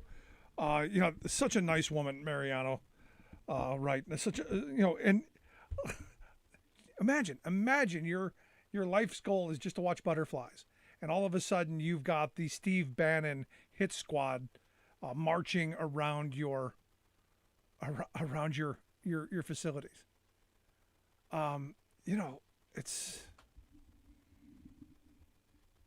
It's insane.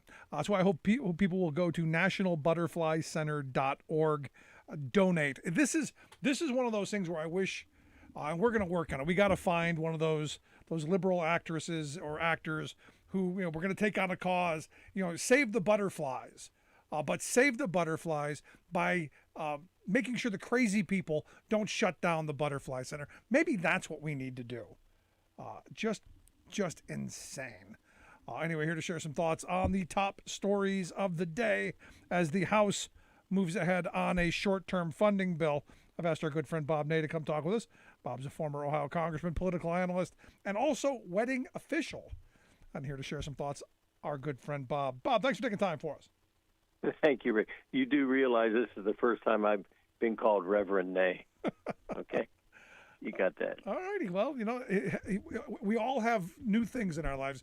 So congratulations. I wish the happy couple that will be getting the nuptials, I wish them the best and happy future and all of that as well. Right. Thank you. The butterfly story is, it's shocking. I don't know, how on earth those type of conspiracies can be taken with any form of credibility. Yeah, but you listen to what she was saying. It's the same playbook they do for everything. It's like the pizza shop in D.C. Oh, they're pedophiles. They're taking children, and it's designed to get the dim all lathered up and all ready to go out and defend, to get their pitchforks and we're gonna save the children. And look, I'm all in favor of saving the children, unless it's BS like this. I mean, but how do you go from being a butterfly center, which it is, that's a 100-acre nature preserve, plants and wildlife at one point in time, now butterflies. How do you become the focal point of a national story on immigration?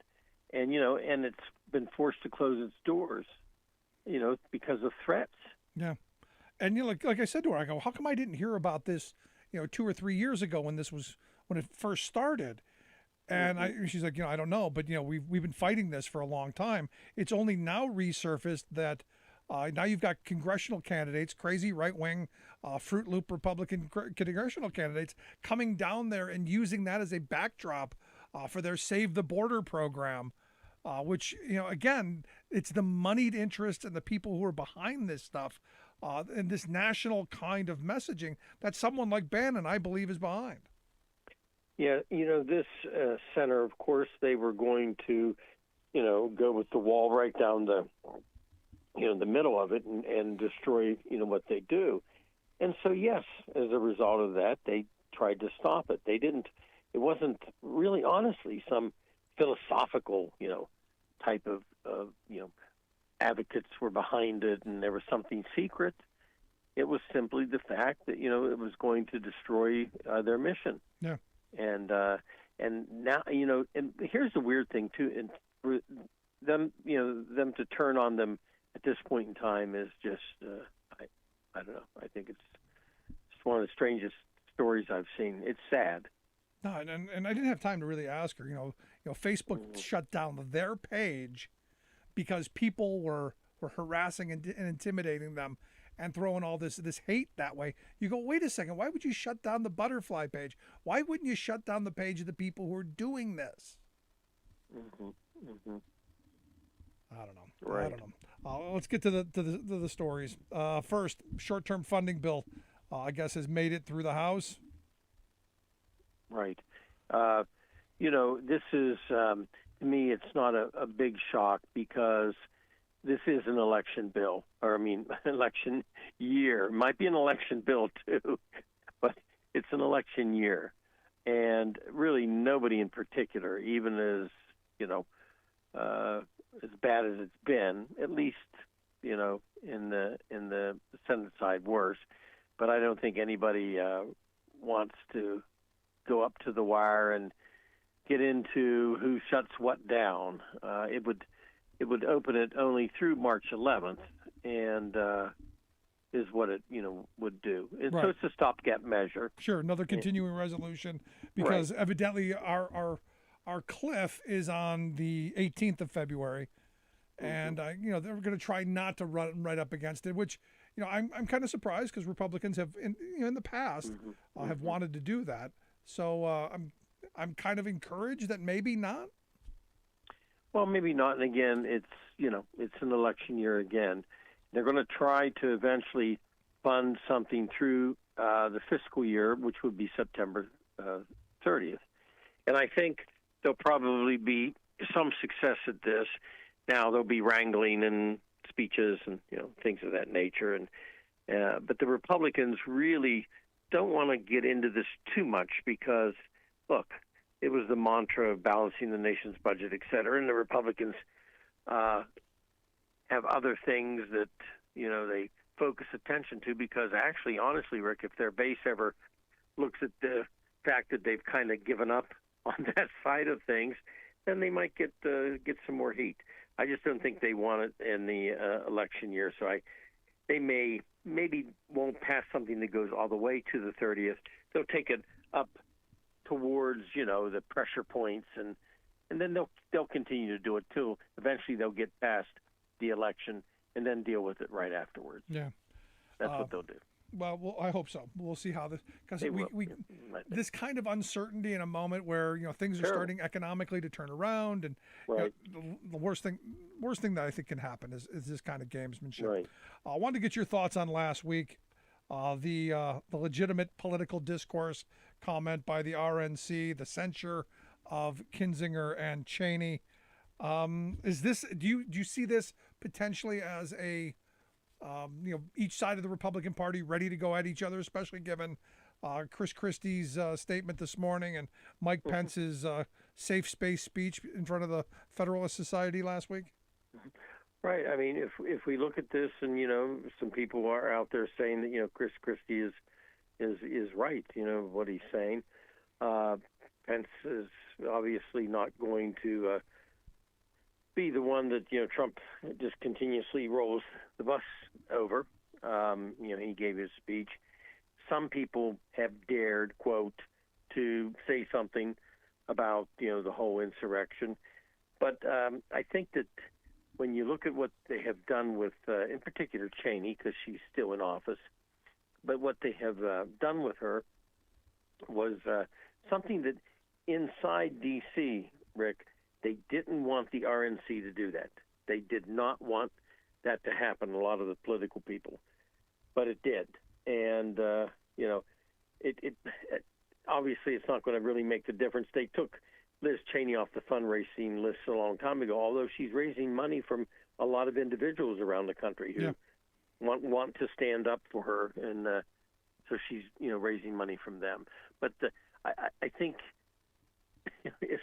if Trump would just stay away, if he would tone it down, it would be particularly maybe worse for the Democratic side. But I think that what they're doing, getting themselves involved in an internal political civil war of sorts, although it's, not erupted that much because a lot of people are afraid to say something, but still there's problems. And yeah, I think they're reading the tea leaves. I think they're waiting to see what comes out of the committee. They're Right. waiting, for indictments so they can be the one to go, see, we told you. Because, you saw the statement today. Chris Christie came out and said, yeah, of course. He January 6th happened because they wanted to intimidate Mike Pence and get him to do what they wanted him to do.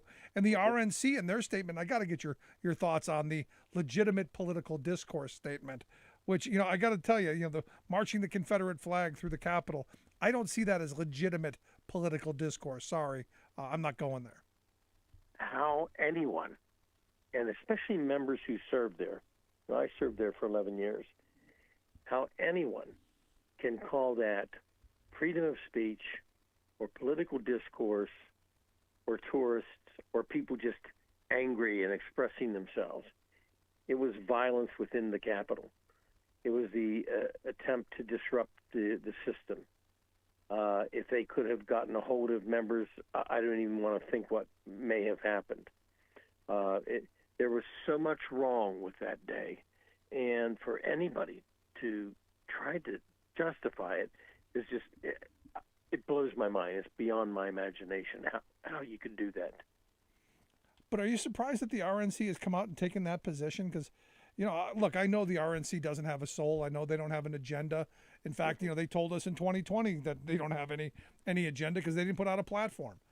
Are you surprised that Ronna McDaniel is the niece of Mitt Romney? You would think she'd be a little smarter.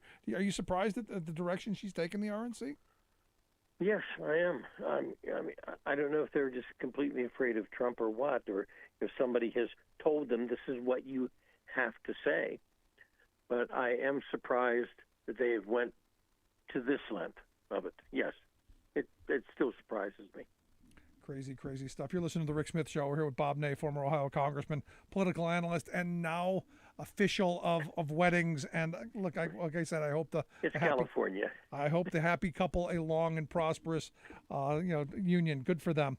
I want to get your thoughts on this story about Trump taking, I guess, more than 15 boxes of records from the White House that the National Archives and Records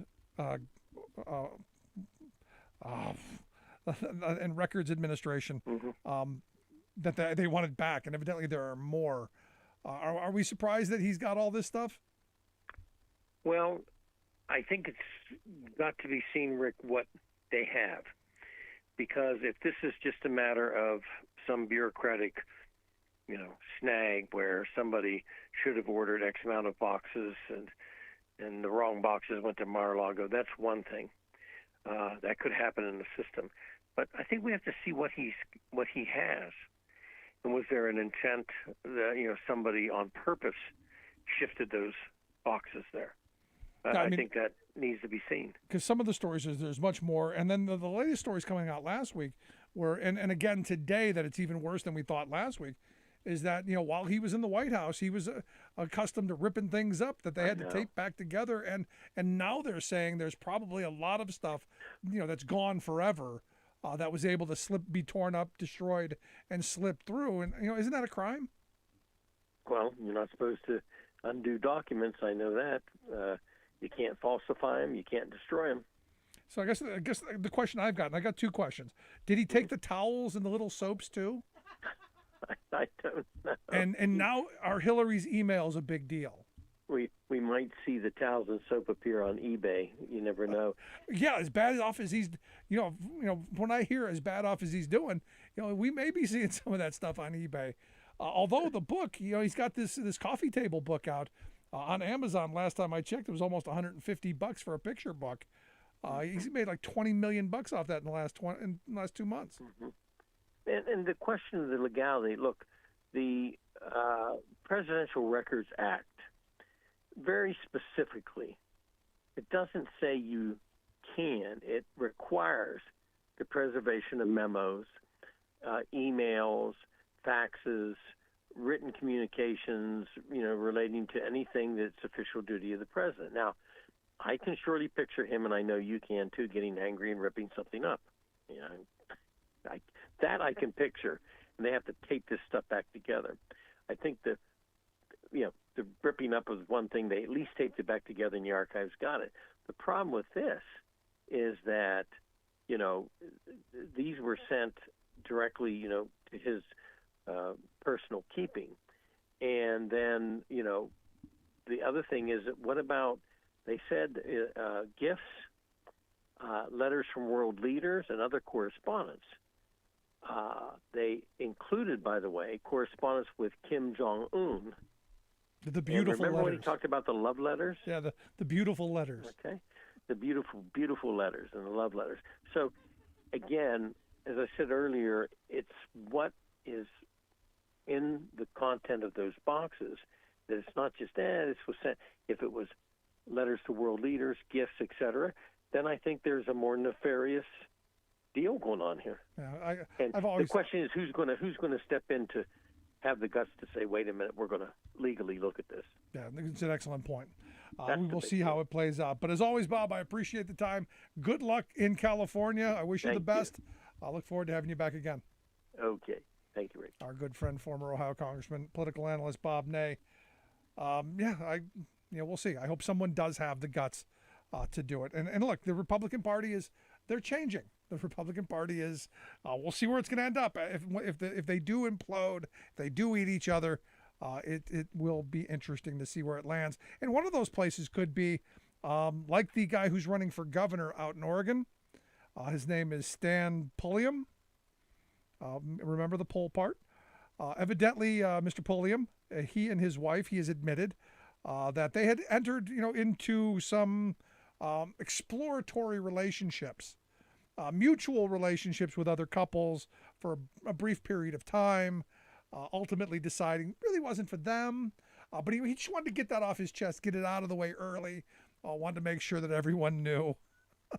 Now, look, there's a Republican I can respect. Good on him. Let it all out there. Bring me some fun Republicans back. If you're crazy, at least be no more dangerous than Michelle Bachmann was.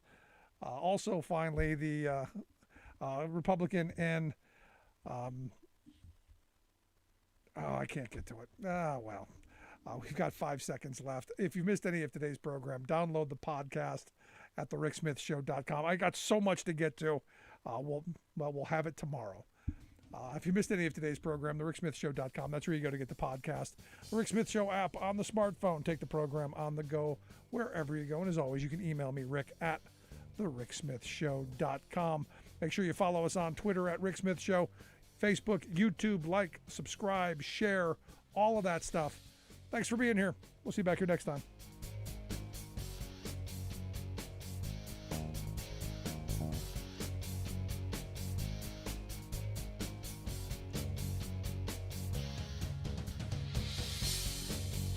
You've been listening to The Rick Smith Show.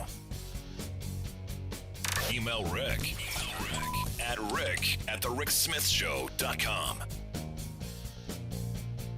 Until next time, this has been The Rick Smith Show.